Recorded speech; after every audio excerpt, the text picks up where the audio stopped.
mendapatkan hati. Negeri ini memanggilmu kawan, belajar bergerak berbagi untuk negeri. Guru penggerak majukan pendidikan, guru penggerak menghamba para murid. Assalamualaikum warahmatullahi wabarakatuh. Waalaikumsalam warahmatullahi wabarakatuh. Hari ini saya akan wawancara bersama Ibu Kepala Sekolah saya, yaitu Ibu Siti Rahimah, karena untuk memenuhi tugas demonstrasi kontekstual modul 3.1, yaitu pengambilan keputusan berbasis nilai-nilai kebajikan sebagai pemimpin. Langsung saja, ini adalah video wawancara saya bersama Ibu Kepala Sekolah saya, yaitu Ibu Siti Rahimah. Assalamualaikum Ibu. Waalaikumsalam Bunda Egi. Hari ini bagaimana nih kabarnya? Alhamdulillah luar biasa sehat. Alhamdulillah. Nah, hari ini saya mohon izin ya Bu untuk berwawancara bersama Ibu, karena saya selaku calon guru penggerak Angkatan 6 Kabupaten Gresik akan memenuhi tugas demonstrasi kontekstual saya pada modul 3.1, yaitu pengambilan keputusan berbasis nilai-nilai kebajikan sebagai pemimpin. Siap Bu Ibu? Siap. Oke. Nah, yang pertama ya Bu, selama ini bagaimana Ibu mengidentifikasi kasus-kasus yang merupakan dilema etika atau bujukan moral yang selama ini Ibu hadapi? Terima kasih Bu Egi atas waktunya. Saya di sini selaku Kepala TK dan Wanita Kesadaran Langkah. Di sini Bunda Egi sebagai CGP yang saat ini lagi melaksanakan tugasnya. Terima kasih. Begini Bunda Egi, di TK ini apabila menghadapi permasalahan-permasalahan, di situ tadi Bunda Egi menanyakan bagaimana tentang dilema etika ya dengan bujukan moral. Dilema etika itu kan dimana kita itu dihadirkan satu permasalahan yang antara benar dan benar ya Bunda Egi. Ya, betul. Kalau dilema yang tadi bujukan moral itu tadi kan dimana kita dihadirkan dalam satu permasalahan, satu benar dan satu salah. Ya, begitu ya Bu. Iya. Yang kedua ya Bu, selama ini bagaimana Ibu menjalankan pengambilan keputusan di sekolah Ibu ini, terutama untuk kasus-kasus di mana ada dua kepentingan yang sama-sama benar atau sama-sama mengandung nilai kebajikan. Ini Bunda Egi ya, luar biasa ini dilema yang kita sangat-sangat bingung kalau menghadapi dilema seperti ini. Contohnya saja Bunda Egi, di sekolah kami itu pernah kan kita mengalami suatu permasalahan, yaitu di mana kita disudutkan pada satu permasalahan keuangan ya. Di satu sisi sekolah kita ini sekolah yang dianggap paling mahal Bunda Egi ya. Di sekolah kita ini ya, SPP-nya itu paling mahal. Padahal mereka kan tidak tahu kita di sini bagaimana penyajian kita, mutu kita. Lah, untuk mau tidak mau kan Jarbasuki mau biar. Kadang masyarakat tidak mengetahui bagaimana mutu output dari murid-murid kita, Bunda Egi. Lah, SPP kan Bunda Egi tahu sendiri, di sekolah kita ada 6 guru yang harus dibiayai atau diberi honor, diberi gaji dari uang SPP itu. Nah, sementara di satu sisi kebutuhan untuk yang lain kan juga banyak. Dan akhirnya di situ sendiri selaku kepala sekolah kan bingung. Masa mau memberhentikan gurunya kan tidak mungkin. Nah, ini kan juga dilema buat kita. Nah, bagaimana caranya Bu Siti menghadapi permasalahan ini? Ya, Bu Siti harus tahu dan mencari terobosan-terobosan bagaimana caranya supaya tetap kedua-duanya tetap berjalan. Dalam artian SPP tetap jalan, tidak dinaikkan, tidak sampai termahal lagi, lebih mahal lagi. dan di satu sisi gurunya juga tetap gaji, tetap dibayar. Ya mau nggak mau Bu Siti harus bersama menyampaikan semua permasalahan ini dengan yayasan, dengan komite, dengan wali murid semua. Dan alhamdulillah ternyata ada solusi, yaitu seperti infak. Akhirnya menemukan proposal seperti itu. Setiap hari Jumat anak-anak diwajibkan untuk infak. Nah itu dari uang infak itu, bila ini ternyata lumayan pendapatan kita, pemasukan kita.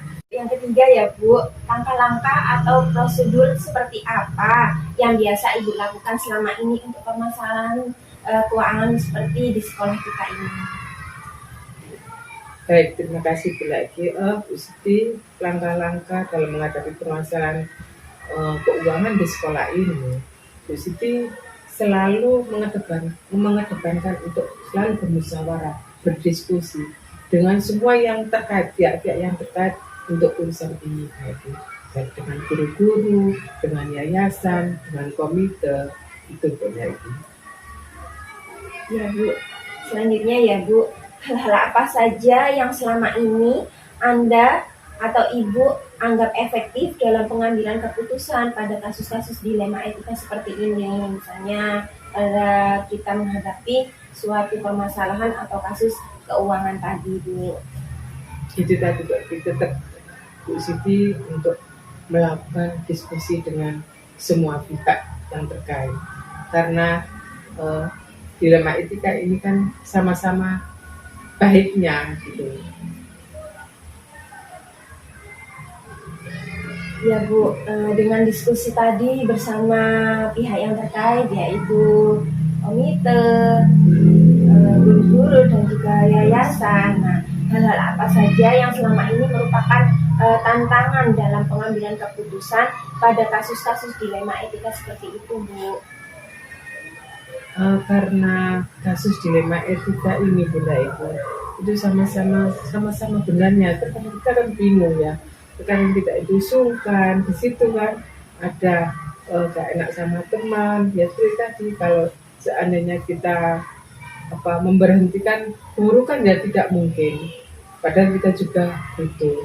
Jadi makanya kita harus bisa pandai-pandai mensiasati bagaimana caranya agar sama-sama berjalan, karena sama-sama baiknya gitu. Iya Bu.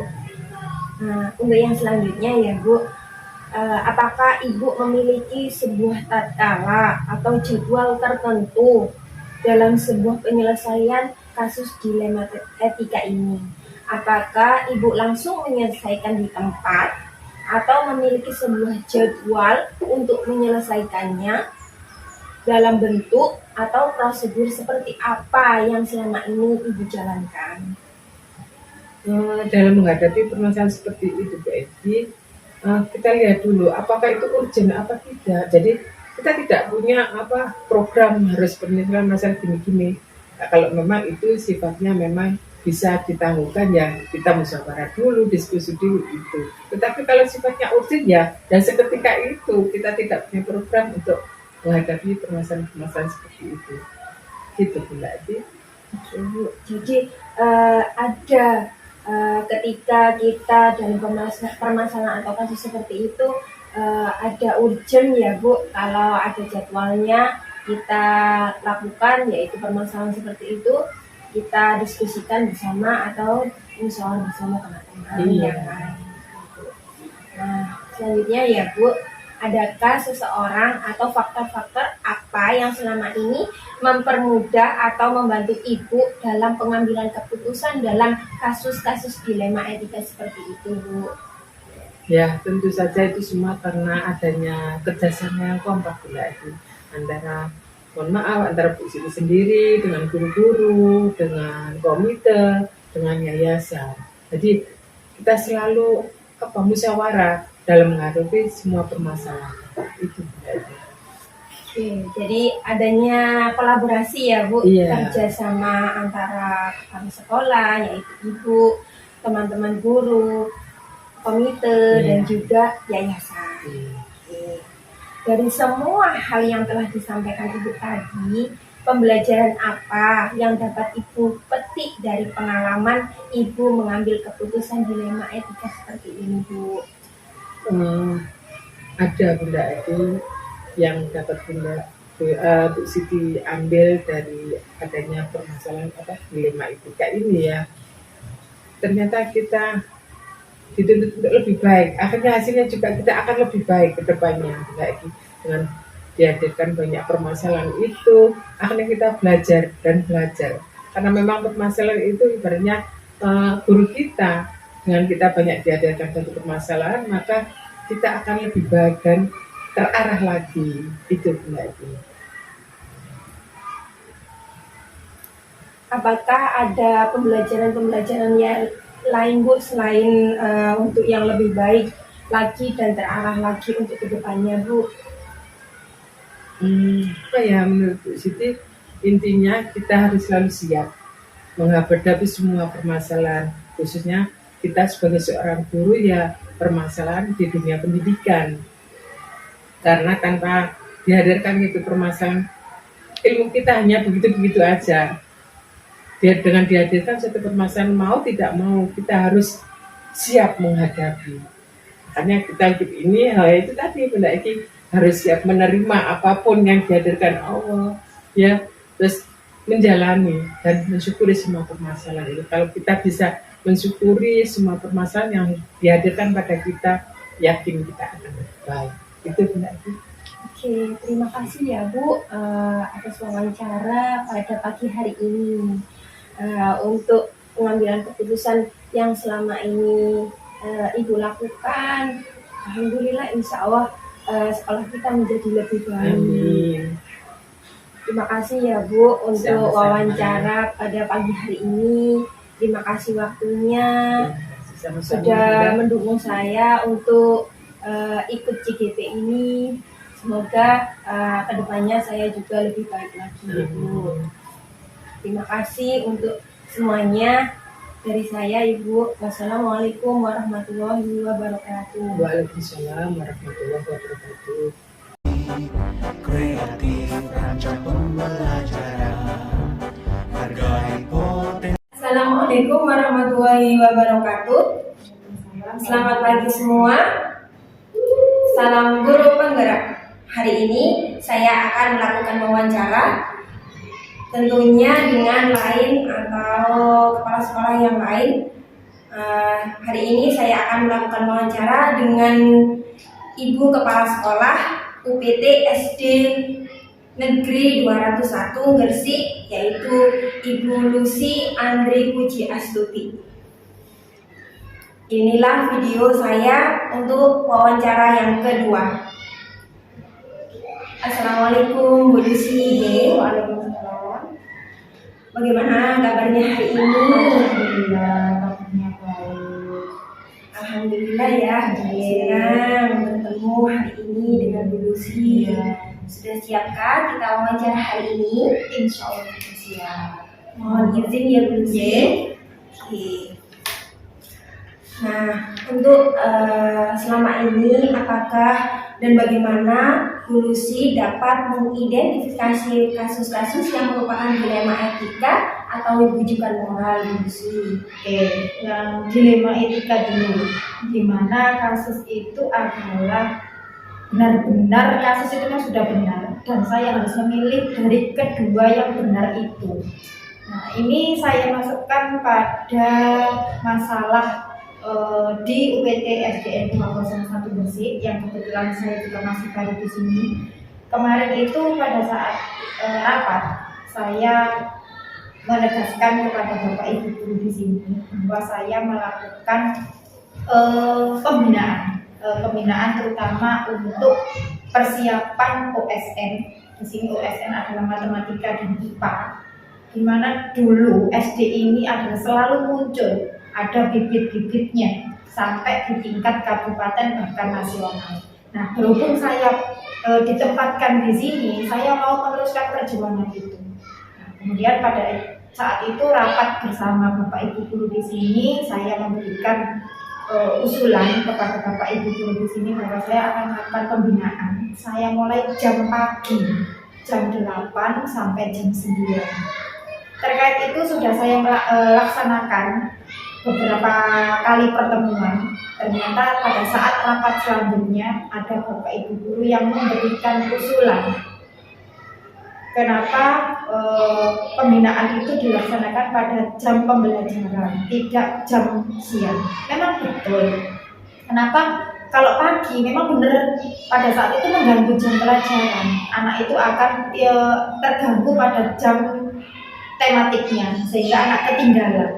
Kemudian saya jelaskan, memang keduanya juga benar, saya juga benar, dia juga benar. Benarnya saya, kalau seandainya saya lakukan siang itu bukan pembinaan tapi bimbel. Nah, untuk pembinaan itu kan seharusnya pikiran anak pada saat itu kan masih fresh. Pagi hari kan keadaannya itu pikiran masih fresh, berangkat, belum terpikirkan, belum punya masalah apa-apa dalam kelasnya. Makanya saya ajak pagi hari. Kemudian ada beberapa guru yang tidak berkenan untuk pagi hari karena mengganggu jam pelajaran sehingga anak ketinggalan.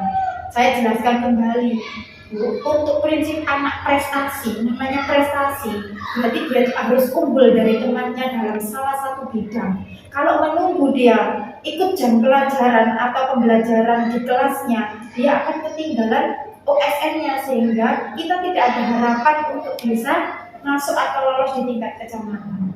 Memang ada benarnya, salah satu gurunya juga benar, saya juga tetap mempertahankan pendapat saya bahwa yang namanya pembinaan itu harus dilakukan sebelum ada masalah-masalah yang ada dalam kelasnya. Nanti kalau sudah ada pembelajaran di kelas, akhirnya dia punya masalah, diajak misalkan jam 9, Bu sudah capek, kasihan akhirnya anak nggak dapat ilmu yang terutama untuk prestasinya. Sehingga tetap saya kekeh dengan pendapat saya jelaskan kepada mereka yang tidak menyetujui itu. Akhirnya Bapak Ibu guru saya mohon maaf Pak, Bapak Ibu guru mohon izin terutama untuk guru kelasnya. Dan akhirnya sekarang hanya saya ambil prioritas untuk 2 anak yang paling utama ini, karena dia sudah mengikuti paling tidak itu dia sudah kalau diajak untuk berpikir tingkat tinggi, levelnya tinggi, dia sudah bisa mengikuti saya. Akhirnya dari 6 siswa hanya saya ambil 2 siswa di kelas 5 karena dia sudah bergerak lebih cepat daripada yang lain, dan materi-materi itu sudah banyak yang ketinggalan sehingga saya juga harus ngebut, sehingga saya tetap mempertahankan pendapat saya dan memohon maaf pada guru kelasnya, terutama mungkin anak ini akan ketinggalan pelajaran di tematiknya karena saya harus memprioritaskan paling utama ada kegiatan OSN, sehingga Bapak Ibu guru di sini masih bisa mempertahankan pendapat saya sehingga masih menerima dan mengizinkan untuk anak didiknya saya bina di pagi hari. Nah, dari permasalahan itu memang keduanya pendapat Bapak Ibu guru dan pendapat saya sama dengannya. Tapi saya mempertahankan pendapat saya dengan dasar bahwa yang namanya pembinaan, terutama siswa prestasi, itu harus lebih unggul dari temannya dalam salah satu bidang. Tidak masalah dia ketinggalan, yang penting dia punya keunggulan dalam salah satu bidangnya. Itu kasus yang pernah saya alami di antara yaitu tadi tentang dilema etika atau rujukannya, terutama yang dilema etikanya yang saya tegaskan di sini. Terkait dengan penggunaan SN pada matematika sungguh sangat luar biasa sekali dalam pembinaan anak-anak kelas 5 ya, jika anak-anak kita nanti bisa mencapai prestasinya di tingkat kecamatan, Bisa mengharumkan nama sekolah. Selanjutnya yaitu selama ini bagaimana Bu Lucy menjalankan pengambilan keputusan di sekolah ini, terutama untuk kasus-kasus di mana ada 2 kepentingan sama-sama benar atau sama-sama mengandung nilai-nilai kebajikan. Untuk saya mengambil keputusan, meskipun saya punya kebijakan atau kewenangan di sini, tidak semuanya kebijakan itu harus saya pertahankan dengan ego saya, karena di sini saya berdiri bukan diri saya sendiri. Saya di sini berjuang bersama teman-teman guru di sini di UPTSDN 201 BC, sehingga dalam pengambilan keputusan, meskipun saya punya kebijakan kewenangan, tetap saya berkolaborasi dengan teman-teman yang ada di sini dulu. Meskipun saya punya pendapat A, tapi saya bertanya dulu kepada teman-teman bagaimana menyelesaikan permasalahan ini. Contoh di pembinaan tadi. Oke, di awal mungkin setuju di jam 9, jam 8 ada yang tidak setuju, kemudian akhirnya saya yang menuruti jam 9. Oke. Setelah terjadi Bu jam 9 itu seperti ini kejadiannya, banyak anak istirahat, kemudian akhirnya banyak yang mengganggu, banyak anak yang melihat, akhirnya anak yang pembinaan itu nggak bisa konsentrasi. Akhirnya bagaimana solusinya Bu kalau saya pakai jam 8 ini? Kemudian saya coba dulu, akhirnya Bapak Ibu gurunya tadi, oh ya Bu, lebih baik memang seperti itu, anak-anak pikirannya masih fresh sehingga tidak terganggu dengan yang lain, sehingga pengambilan keputusan apapun tetap saya bicarakan, kolaborasi kerjasama dengan teman sejawat saya, kemudian dengan teman-teman yang ada di UIT SDN 201 Gresik. Karena di sini saya tidak berdiri sendiri. Kemajuan sekolah itu tetap kebersamaan dengan Bapak Ibu guru yang ada di sini, berjuang bersama-sama.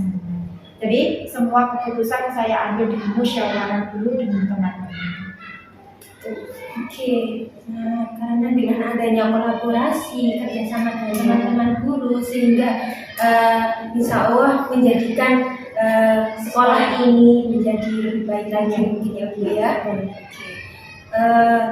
Terus langkah-langkah atau prosedur seperti apa yang biasa Ibu lakukan selama ini terkait dengan tadi kasus pada pembinaan OSN? Yang pertama yaitu tadi saya mencoba dulu, karena saya punya pendapat saya sendiri seperti ini Bu. Kalau jam 8 saya laksanakan itu, tapi saya dengan pendapat saya punya dasar, ada dasarnya. Jadi tidak hanya sekedar pendapat. Jadi saya dasari dengan seperti ini loh Bu, kalau anak itu pembinaan pagi hari, ini contohnya. Keadaannya itu sunyi-senyap, kelas semua dalam pembelajaran, anak yang pembinaan juga konsentrasi dengan materi yang saya berikan. Saya bandingkan. Kemudian kalau siang loh Bu seperti ini, kelas 1 istirahat, akhirnya anak-anak itu pengen tahu kenapa sih kelas ini kok ditutup, ada apa? Akhirnya buka pintu, nutup pintu, pengen lihat, akhirnya anak yang pembinaan nggak bisa konsentrasi. Jadi saya jadikan acuan itu, saya bandingkan. Jadi antara pendapat yang pertama dengan pendapat yang tidak disetujui dengan orang-orang, dengan pendapat saya sendiri, saya bandingkan dengan contoh seperti ini Bu nyatanya. Akhirnya orang-orang bisa menerima pendapat saya. Jadi paling tidak saya cari penyebabnya dulu. Setelah mencari penyebab masalahnya seperti ini, saya bandingkan, saya perlihatkan, saya tunjukkan kepada teman-teman ini loh Bu, kalau kejadiannya jam segini, jadi ada perbandingan, biar dia tahu kenyataannya seperti ini. Jadi setelah mencari penyebab akar masalahnya, saya tunjukkan dengan contoh biar tahu kenyataannya. Itu yang saya lakukan selama ini dalam mengambil sebuah keputusan ini. Dari penyebab atau akar masalah yang Bu Lucy hadapi itu sudah dicari juga ya. Terus karena dasarnya itu kita dalam pembinaan itu harus harus kerja keras juga untuk lebih baik ya, memajukan bagaimana kita bisa berprestasi ya gitu. Hal-hal apa saja yang selama ini Ibu anggap efektif dalam pengambilan keputusan pada kasus-kasus dilema etika Bu? Yang saya lakukan dalam pengambilan keputusan yang paling efektif ya. Satu, memang mengajak bermusyawarah dulu, berdiskusi lah dengan teman-teman. Seperti ini loh Bu, bagaimana solusinya ada masalah seperti ini. Saya ajak komunikasi bersama. Jadi tidak hanya satu guru dengan satu guru yang saya anggap berperan di sini, enggak. Berkumpul bersama pada saat rapat kita musyawarahkan, diskusikan ini loh Bu, ada masalah di sekolah kita. Solusinya bagaimana? Monggo utarakan, karena setiap orang punya pemikiran beda-beda. Kita diciptakan punya akal pikiran, pasti dalam pemikiran itu beda-beda setiap orang. Keluarkan unek-uneknya monggo. Nanti kita ambil keputusan itu yang terbaik dari semua keputusan yang ada. Jadi semua harus dirembuk dulu, musyawarah dulu atau diskusi dalam pengambilan keputusan. Kalau sudah selesai diskusi, kita ambil sebuah pendapat yang terbaik yang harus disetujui oleh semuanya. Meskipun di sini saya punya kebijakan, tetap saya limpahkan dulu ke teman-teman di sini. Oke, bagus sekali Bu Lucy. Karena dengan adanya komunikasi, musyawarah, diskusi dengan teman-teman yang lain, ada yang dijawab. Nah, itu adalah keputusan yang terbaik. Nah, selanjutnya Bu, hal-hal apa saja yang selama ini merupakan tantangan dalam pengambilan keputusan pada kasus-kasus dilema yang terjadi? Sebenarnya kalau permasalahan itu tantangannya banyak sekali. Tinggal kita bagaimana mengambil sebuah keputusan yang tidak merugikan semuanya. Intinya menguntungkan semuanya. Jangan sampai merugikan salah satu, terutama merugikan salah satu pihak dulu. Itu jangan sampai, karena di sini kita hidup bersama, satu keluarga. Kita maju bersama, kita kalah, mari kita berperang bersama. Kalau intinya saya di sini seperti itu. Jadi tantangannya itu banyak sekali, dari masalah intern dulu. Tantangan yang pertama itu intern itu dalam lingkup sekolah kita sendiri. Di sini kalau memang dalam intern sekolah itu sudah ada persaingan yang tidak sehat antara satu orang dengan orang yang lain, itu pasti banyak menimbulkan masalah. Itu yang pertama, jadi faktor intern dulu. Yang kedua, faktor dari luar. Faktor dari luar itu dari siapa? Bisa dari masyarakat sekitar. Masyarakat sekitar itu kan wali murid di sini. Kita sebagai guru di sini yang menilai itu bukan teman sendiri, bukan. Yang paling utama tim penilai adalah wali murid. Makanya kenapa sampai dibuatkan komite sekolah. Komite sekolah itu juga berasal dari wali murid yang saya ambil dari paguyuban setiap kelasnya, perwakilan setiap kelasnya yang paling berpunya kiprah atau mumpuni di sini saya jadikan ketua. Dari ketua itu kita masukkan ke komite. Jadi tahu permasalahan di setiap kelas itu pasti akan tahu. Jadi tidak hanya unek-unek wali murid gerumbul ngerasani guru ini, enggak. Jadi disampaikan kepada ketua paguyubannya. Nanti pada saat rapat komite, adakah permasalahan di kelas 1, adakah permasalahan di kelas 2, dan seterusnya sampai di kelas 5. Sehingga kita tahu, oh sekolah ini ternyata ada permasalahan di kelas 1. Misalkan mungkin gurunya, atau mungkin faktor dari gurunya tidak bisa menyampaikan pembelajaran, atau gurunya itu gak tahu ngeramut anaknya. Nah, itu biar kita tahu. Itu faktor eksternalnya. Nah, dalam kasus ini tantangan saya dalam menyelesaikan terutama dua faktor yang paling saya utamakan adalah intern antara satu guru dengan guru yang lain. Jangan sampai ada gap atau ada kelompok, ada pro kelompok dan kontra, itu merugikan, sangat merugikan sekali, sehingga kita tidak bisa kolaborasi dengan baik. Satu pengen jalan ke utara, satu pengen jalan ke selatan.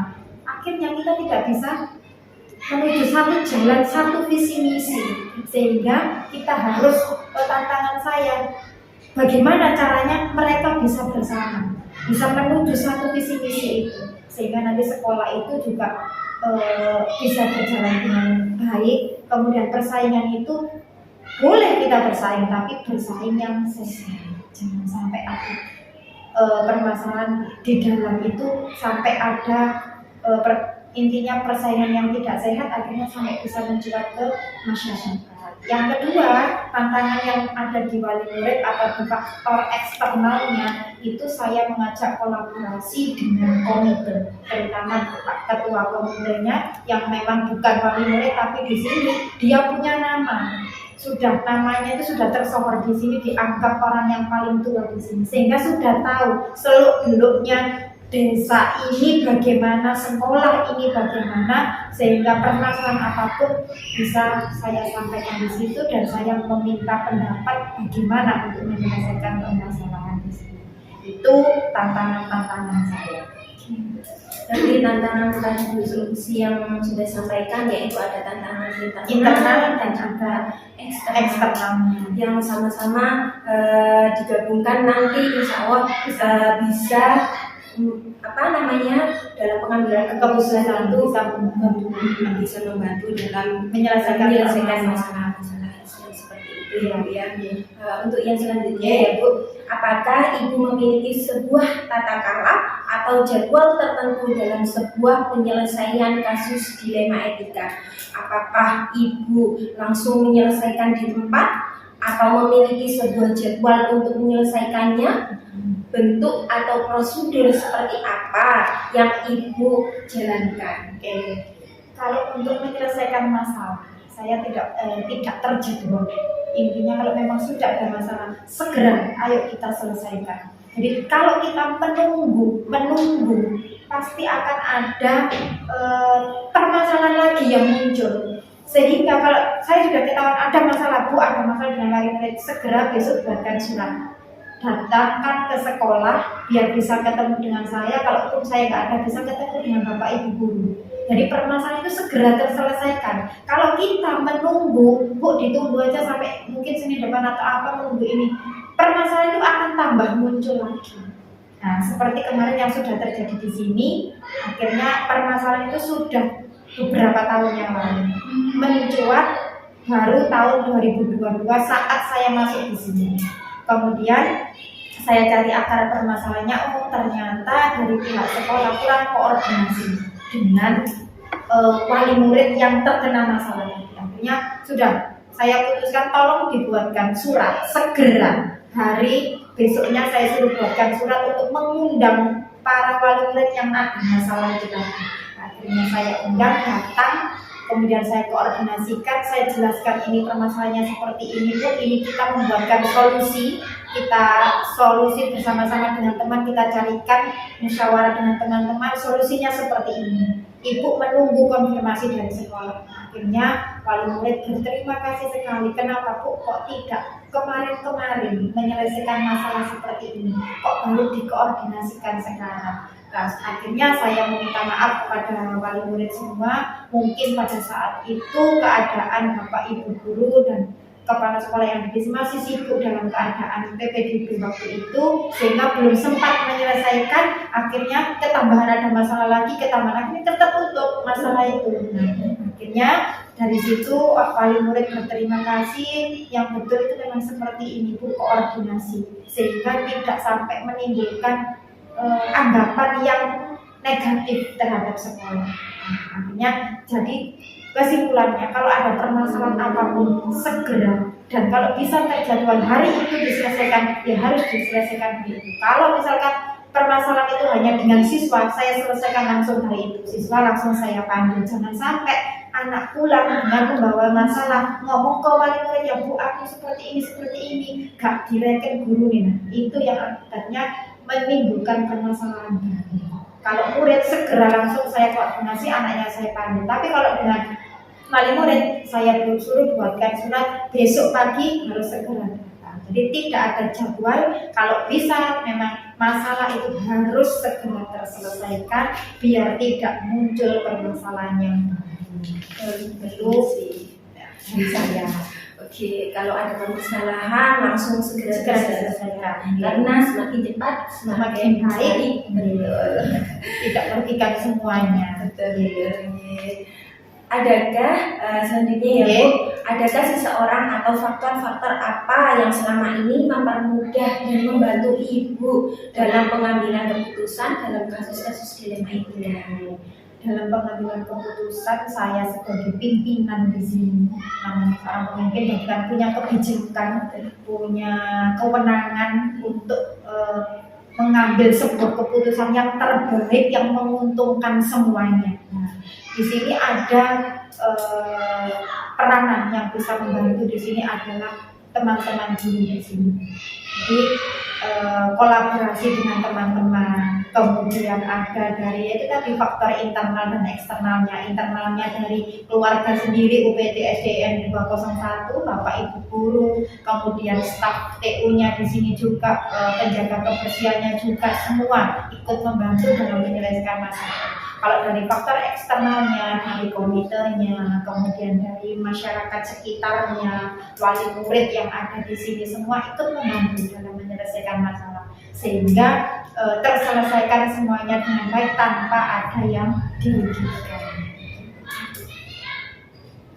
Berarti karena adanya kolaborasi antar teman guru, terus wali murid, masyarakat, kemudian nanti kalau ada permasalahan yang berhubungan dengan dinas ya kita kolaborasi dengan bapak pengawasnya dulu, pengawas binaan yang ada di sini, kemudian baru kita bertindak ke dinasnya, tapi tetap izin dulu dengan pejabat yang berwenang.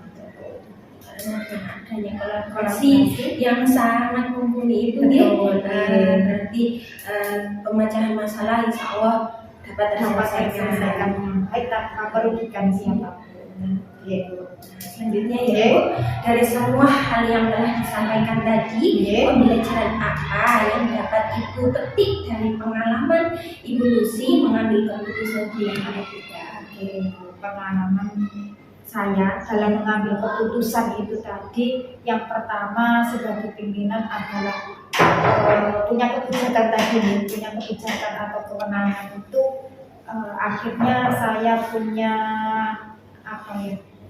intinya punya pengalaman yang mengesankan. Yang terbaik di sini adalah itu tadi dalam pengambilan keputusan saya lebih bijak, harus bijaksana dalam tidak boleh memandang siapapun itu. Yang penting saya harus mempunyai kebijakan dan keputusan yang tidak merugikan siapapun. Yang pengalaman saya dalam pengambilan keputusan ini yaitu bijaksana. Intinya bijaksana itu tidak memandang siapapun, kemudian tidak mendukung antara A atau B, semuanya di sini statusnya sama. Jadi dalam pengambilan keputusan itu tadi pengalaman saya kebijaksanaan itu yang paling utama tanpa harus merugikan siapapun. Karena dengan adanya kebijaksanaan dalam pengambilan keputusan yang sudah Bu Lucy sampaikan tadi, terima kasih loh Bu Lucy atas waktu yang diberikan kepada saya. Terima kasih juga tempat PTSD Negeri 201 Gresik ini. Mohon maaf bila mengganggu waktunya Bu Lucy dalam bekerja. Saya juga mohon maaf mungkin dalam menyampaikan pendapat saya ada yang kurang berkenan di hati, mohon maaf yang sebesar-besarnya. Sama-sama Bu. Terima kasih ya Bu, sekali lagi semangat berkarya masih muda. Terima kasih. Itulah video kedua saya, yaitu wawancara dengan Ibu Lucy Andri Puji Astuti selaku Kepala Sekolah UPT SD Negeri 201 Gresik. Demikian video wawancara dari saya. Terima kasih. Wassalamualaikum warahmatullahi wabarakatuh.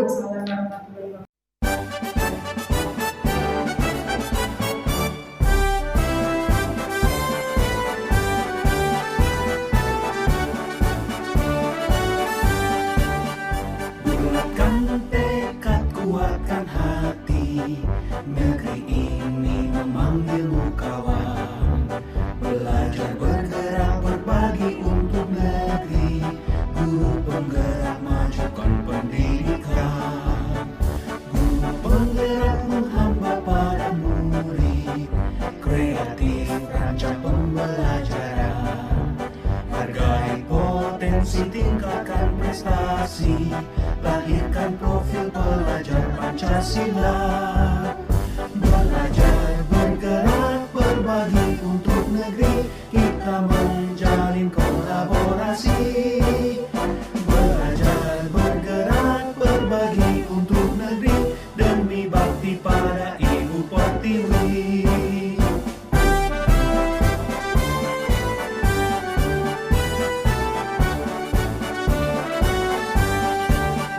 Bulatkan tekad, kuatkan hati, negeri ini memanggilmu kawan. Belajar, bergerak, berbagi untuk negeri, guru penggerak majukan pendidikan. Guru penggerak menghamba pada murid, kreatif rancang pembelajaran. Hargai potensi, tingkatkan prestasi, lahirkan profil pelajar Pancasila. Belajar, bergerak, berbagi berbagi